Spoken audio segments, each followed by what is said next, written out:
Olá, tudo bem? Eu sou o Thiago. Mais uma vez estou aqui com você para a gente compartilhar na nossa escola bíblica sobre uma pessoa muito importante para a nossa fé, né? E nós vamos aprender com ele dando sequência aí na nossa série Atitudes para Tempos Difíceis. Nós já vimos nas últimas semanas sobre Abraão, Isaac e Jacó, como cada um deles venceu nos momentos difíceis na sua vida. E hoje vamos fazer novamente um recorte, porque a história de José é muito linda e tem muitos acontecimentos, mas a gente vai fazer um recorte para o finalzinho ali, quando ele vai se revelar para os seus irmãos. E vamos ver que nesse tempo, nesse dia, um dia difícil, de muitas emoções, ele vai tomar algumas atitudes que nos chamam a atenção e que, se a gente usar como exemplo, a gente pode também ter sucesso nos dias difíceis da nossa vida. Vamos junto? Eu queria que você abrisse aí na sua casa junto comigo o texto de Gênesis, no capítulo 45. Nós vamos acompanhar dentro da lição os tópicos que vamos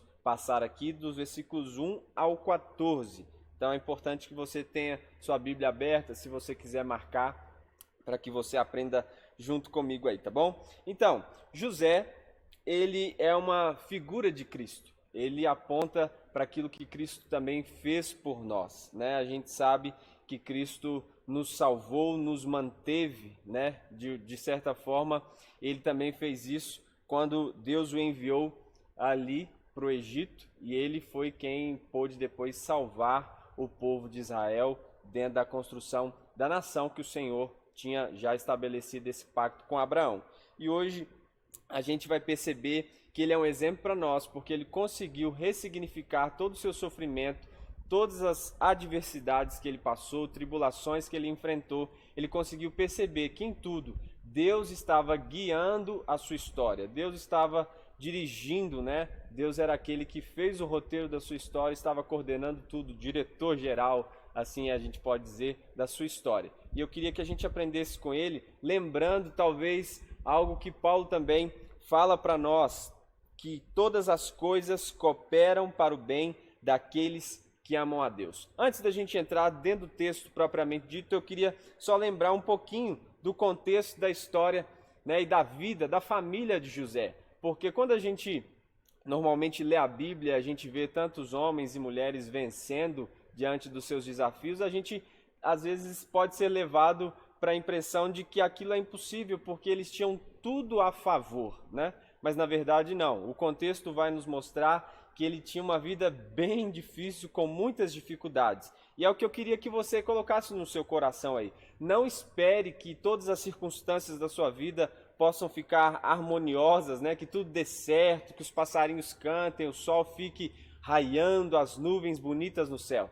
Nem sempre as promessas de Deus vão se cumprir com tudo estando favorável. Aliás, até por experiência de vida, na maioria das vezes as promessas se cumprem quando a gente está passando por momentos mais difíceis da nossa vida. Então, Jacó, o pai de José, ele teve 4 mulheres, né, no sentido de se relacionar com elas e ter filho com essas mulheres. A primeira, Raquel, né, por quem ele tinha todo o amor, e aí ele trabalhou para casar com Raquel, que era o amor da sua vida, e ele também teve relação com a escrava de Raquel, porque Raquel não podia ter filhos, apesar de ser aquela a quem ele amava, ela não podia gerar, ela era estéril, e tinha sua escrava Bila. Já Lia, quem ele não amava, mas teve que casar porque era um costume na época, segundo o seu tio Labão, não poderia oferecer a filha mais nova antes que a filha mais velha se casasse, então ele casa com Lia também. Lia gerava filhos e ainda Lia também usou a sua serva, a sua escrava, para que ela pudesse ter filhos com Jacó, que era Zilpa, né? Então, imagine numa situação dessa. Raquel, ela vai ter José já ali no final da sua vida, quando o Senhor vai dar para ela essa graça, né? Então o Senhor abre a madre de Raquel. Então de Raquel a gente tem José e tem Benjamim. Benjamim é o filho que nasce quando Raquel morre. No parto ali, no momento do parto, ela não consegue sobreviver e aí vem Benjamim, que é o irmão de José, irmão de mãe, tá certo? Então esses eram os filhos dessas mulheres, ao todo 12 irmãos, filhos de Jacó.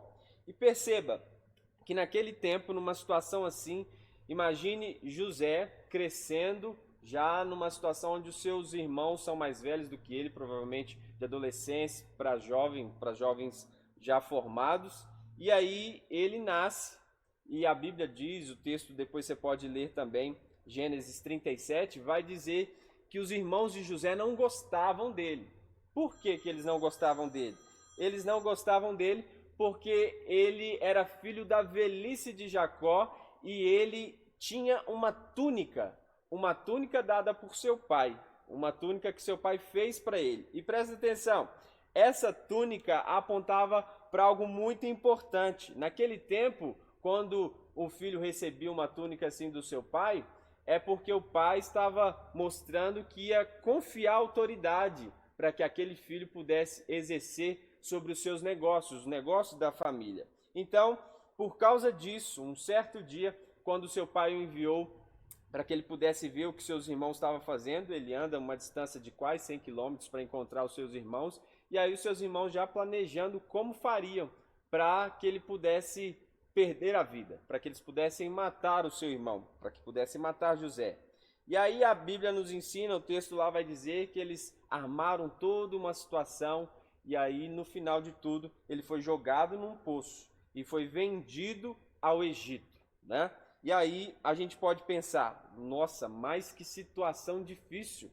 Talvez você está passando por uma situação complicada agora e aí você sempre tem assim o costume de achar que você é a única pessoa que tem problema. O seu problema é grande demais. Mas eu quero dizer para você, muita gente está passando por dificuldade assim como a sua, talvez ainda pior. Mas a gente precisa aprender a entender que às vezes passando por situações assim, Deus está nos forjando para que a gente possa ter sucesso no futuro, para que a gente possa ser vitorioso no futuro. E eu queria que você fizesse uma pergunta para si mesmo, e eu queria te fazer agora. Você confia que Deus pode guiar você nos dias difíceis? Você acredita? Talvez você perguntar isso para você, para sua alma, será que de verdade você acredita que nos dias difíceis da sua vida, Deus está com você? Deus guia você? Eu acredito que José tinha isso no seu coração. Acredito que o seu pai também tinha isso no seu coração. Porque quando José conta para o seu pai e para os seus irmãos sobre os seus sonhos, o texto diz que Jacó dá um jeito de desconversar para que os seus irmãos não pudessem ali talvez atacá-lo, porque o sonho estava mostrando que os seus irmãos e os pais serviriam a José, se prostrariam diante dele. Mas o texto lá no final diz que Jacó guardava aquilo no coração. E eu me lembro de um outro momento, quando os pais de Jesus veem tudo que está acontecendo ali ainda na infância de Jesus, quando ele entra no templo, e aí o texto diz que Maria guardava aquilo no coração, porque sabia que seu filho serviria nas mãos de Deus para um propósito magnífico. Eu acredito que Jacó tinha isso no seu coração também. Então, que você confie que o Senhor está guiando você. E agora nós vamos entrar, propriamente dito, dentro dessas atitudes aí que nós vamos aprender com José. Como José pode nos ensinar? Primeira atitude que eu queria que a gente percebesse no texto de Gênesis 45, quando ele vai se revelar para os seus irmãos, é que ele tem a atitude de ficar a sós com os seus irmãos para se ajustarem. Como eu dei aqui uma passada rápida falando sobre todas as motivações contrárias que seus irmãos tinham a respeito dele, tudo que aconteceu, como ele foi vendido, talvez como ele sofreu, de forma abrupta foi tirado do seu pai, um menino de 17 anos, naquela época, já talvez com a dor de ter perdido a mãe no parto do seu filho, do seu filho Benjamim, e ali ele talvez se relacionando com o seu filho, o seu irmão mais novo, e ele se lembrando de toda essa dor, e agora indo a caminho do Egito, escravo, protegido, guardado ali para que ele não pudesse escapar. Imagine a mente de José. E agora, diante de tudo aquilo que ele passou, ele foi ali para a cela, ficou na cela, ali entre aquelas duas pessoas, o copeiro-mor, o padeiro, e aí ele foi usado por Deus. Depois ele vai servir também na casa, ele já tinha servido na casa de Potifar, agora o faraó vai colocar ele como governador do Egito. Presta atenção, governador da maior potência econômica daquela época. Tanto que a gente já conversou nas outras aulas, todas as vezes que acontecia alguma crise econômica, uma crise de fome, as pessoas iam até o Egito, porque o Egito era uma grande potência. E agora ele está aqui, diante de tudo isso, diante de tudo que ele sofreu, diante de todas as experiências negativas que ele teve, e está de frente com as pessoas que causaram aquilo. E eu falo entre aspas, por quê? Porque a gente sabe que era propósito de Deus que aquilo acontecesse. E a gente vai ver isso daqui a pouco, até mesmo na fala de José. Mas no versículo 1 do capítulo 45, diz assim: a esta altura José não podia mais conter-se diante de todos os que ali estavam, e gritou: façam sair a todos. Assim, ninguém mais estava presente, quando José se revelou a seus irmãos. Essa aqui é a segunda vez que seus irmãos já estão ali no Egito. Eles já tinham ido uma vez, e aí depois voltaram para a casa do seu pai. Tudo aquilo que eles pegaram já tinha se acabado, eles voltam de novo para o Egito para ter ajuda. E agora José vai se revelar a eles. José podia ter usado a sua autoridade, José podia ter usado a sua força, toda a glória que ele tinha ali, tinha recebido do próprio faraó, ele só estava abaixo de faraó, ele podia ter feito muito bem isso, mas ele conseguiu interpretar toda a sua dor como um propósito para que Deus pudesse guardar o seu povo. Não guardasse somente a sua família, mas guardasse todos os descendentes que viriam depois. E eu queria te perguntar, nesse tempo, como que você olha para as suas dores? Talvez você procurar aí no seu corpo, você tem algumas cicatrizes, algumas marcas. E a gente precisa aprender com as cicatrizes que nós vamos adquirindo ao longo da nossa vida. Elas dizem muito, não só que a gente foi ferido, mas que a gente conseguiu sobreviver àquela ferida, sobreviver àquela dor. E você está aí na sua casa, talvez enfrentando um desafio, mas eu queria dizer para você que você já venceu muitos desafios. Não é agora que você pode parar, não é agora que você vai parar. Queria que você se levantasse mesmo em fé e acreditasse que Deus está usando essa dor que você está enfrentando para te preparar para algo ainda maior. Você crê assim comigo? Espero que você creia. Uma outra atitude que ele vai tomar é a atitude de confiar nos planos de Deus. O versículo 5, nós já pulamos para o 5, diz assim: agora não se aflijam, nem se recriminem por terem me vendido para cá, pois foi para salvar a vida de vocês que Deus me enviou.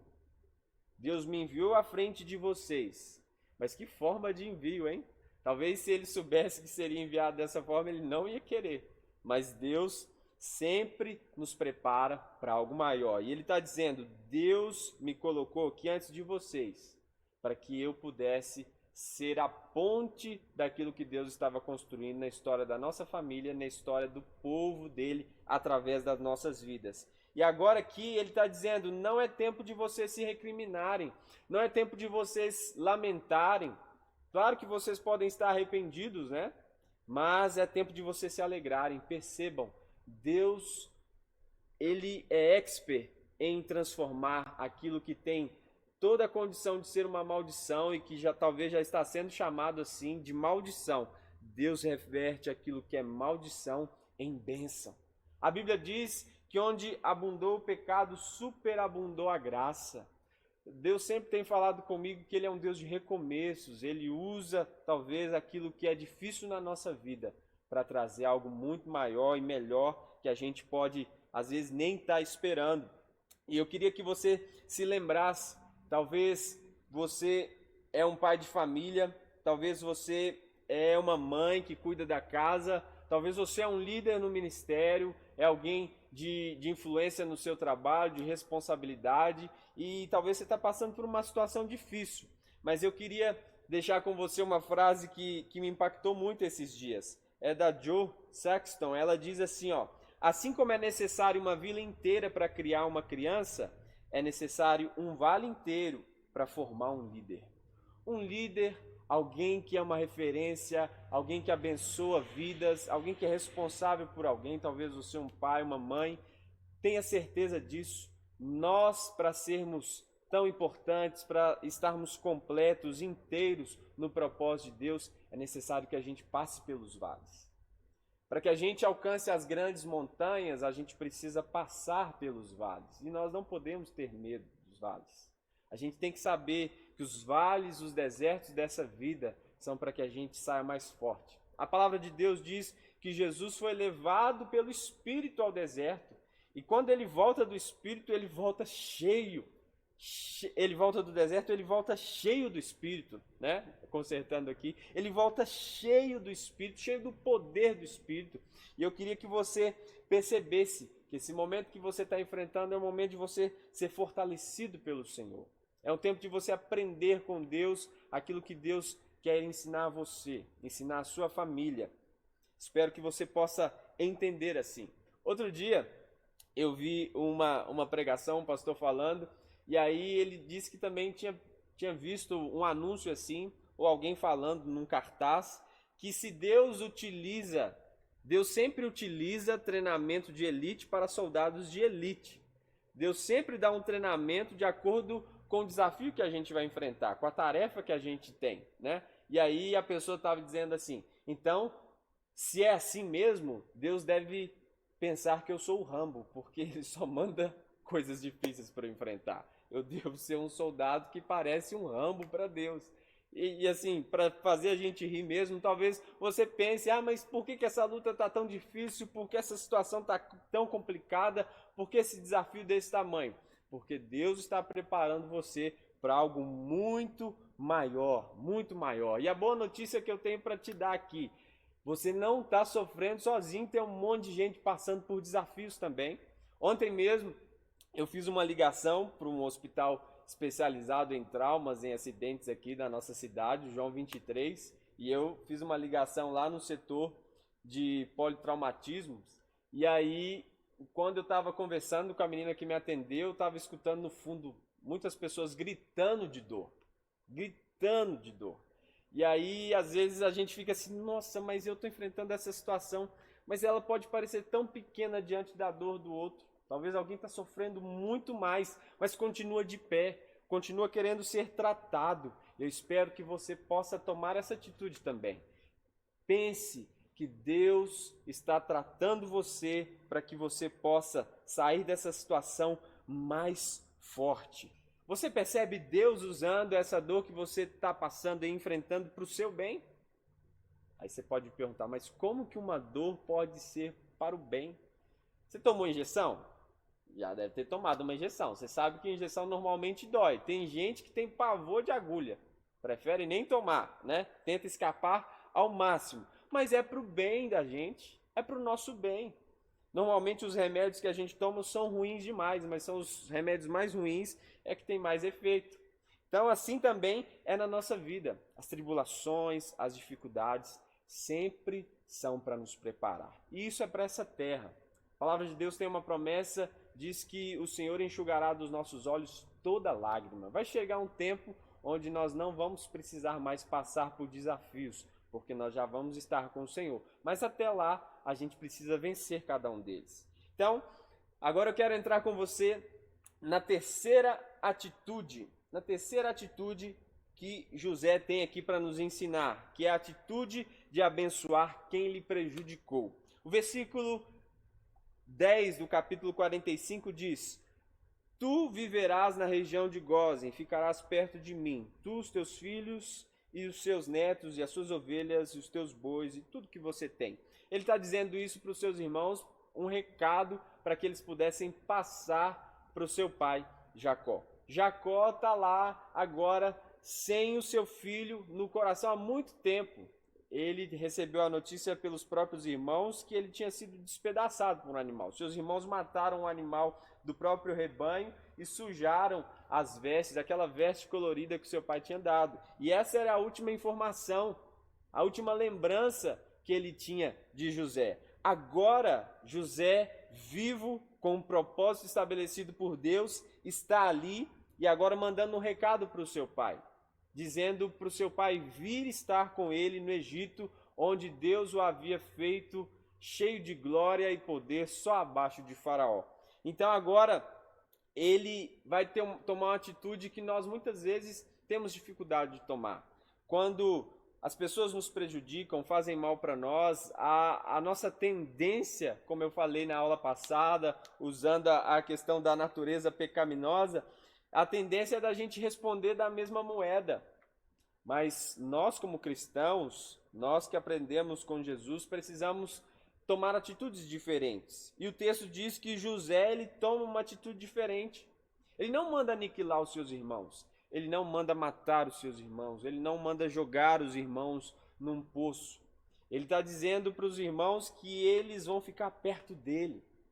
Eles vão viver numa terra boa. A terra de Gósen era uma das melhores regiões ali do domínio do Egito. E ele diz que eles agora vão estar com eles. Ele então ressignifica a sua dor através do propósito divino. Ele poderia agora aqui fazer algo muito ruim para sua família, mas ele escolhe abençoar. Ele se torna um referencial para nós. E eu queria te perguntar, você também quer ser um referencial na vida das pessoas? Se você respondeu sim, o que você precisa fazer? Você precisa investir nas pessoas. Como assim? Como que eu posso investir nas pessoas? Com dinheiro também, mas não só com dinheiro. Você precisa investir os seus dons, aquilo que Deus te confiou. Talvez você é um líder, alguém de influência. Use a influência que o Senhor te deu. Use aí os privilégios que você tem para abençoar a vida de alguém. Você que está sentado talvez numa mesa importante, numa empresa, num lugar, talvez até mesmo no próprio reino de Deus você tem uma influência. Use isso para abençoar pessoas, para trazer mais pessoas para perto de você, para que você também faça com que essas pessoas possam desenvolver. Porque uma pessoa que é referência, ela se sacrifica para dar oportunidade para os outros. Ela se sacrifica. Agora mesmo nós estamos gravando essa aula aqui e se você estivesse aqui, você ia ver que a gente tem pessoas treinando aqui agora. E a gente podia sempre continuar com alguém. Você percebe? Aqui na igreja a gente tenta fazer isso. Não é só um pastor que prega, tem muitos irmãos que pregam, tem irmãos nas nossas células, porque a gente entende que a gente não pode segurar na mão aquilo que Deus confiou a cada um de nós. O que a gente pode fazer para que o evangelho alcance mais pessoas? A gente precisa soltar isso, a gente precisa lançar isso na mão de outras pessoas. E é isso que José fez. José fez os seus irmãos também participarem da glória que ele já estava desfrutando. Seria muito ruim se ele fechasse os olhos para toda aquela situação e dissesse: olha, vocês me prejudicaram, agora vocês vão receber na mesma moeda. A mensagem que ele deixou para os seus irmãos é: vá logo, busque suas famílias, busque o nosso pai, porque ainda estamos no 2º ano da fome, ainda haverá mais 5 anos, e eu quero vocês bem perto de mim, para que vocês possam ser livrados de toda essa situação. E aí, eu queria fechar essa aula aqui, para que a gente tomasse uma atitude, aprendesse com tudo aquilo que José nos ensinou aqui. Mas o que eu queria, fechando essa aula, que ficasse gravado no seu coração. Se você já foi ferido, se você já foi ferido por alguém, se alguém já te maltratou, não escolha o mesmo caminho. Escolha ser uma pessoa que cura. Escolha ser uma pessoa que vai usar palavras que vão curar as pessoas, que vão levantar as pessoas, que vão tirar a pessoa dos poços, né, do fundo do poço, vai levantar alguém, vai trazer importância para essa pessoa. É isso que a gente vê Jesus sempre fazendo, que você também aprenda a fazer isso, né? Então, eu queria que nós pudéssemos nos lembrar de todas as 4 aulas que tivemos aqui. Você se lembre daquilo que você aprendeu com Abraão, volte lá, depois você pode voltar no nosso canal e assistir. Volte lá também em Isaac, aprenda com Jacó, estude sobre esses personagens. E por último aqui com José, perceba, o Senhor sempre nos coloca em situações de importância, de relevância, para que a gente também abençoe outras pessoas. Nós só somos uma parte no propósito de Deus. Não se esqueça, você não é maior do que os propósitos de Deus, tá certo? Você faz parte dele. Então, se lembre disso, aprenda e vença esses dias difíceis aí que você tem passado, tá bom? Que o seu coração seja cheio de fé e da graça de Deus. Em nome de Jesus. Viu? Eu queria fazer uma oração aí na sua casa mesmo. Me acompanhe, ore comigo. Senhor, eu peço a Ti, Senhor, por cada irmão, cada irmã que está acompanhando essa aula agora, se eu possa alcançar o seu coração, dar para ele, dar para ela condições de vencer os dias difíceis, tempos difíceis, Pai. E que a gente aprenda, assim como nós aprendemos com José hoje, a ressignificar todo o sofrimento e saber que o Senhor tem um propósito em tudo e o Senhor vai usar aquilo que nós estamos passando agora para nos tornar pessoas melhores no futuro, no amanhã. Em nome de Jesus, em nome de Jesus. Deus te abençoe, fique na paz.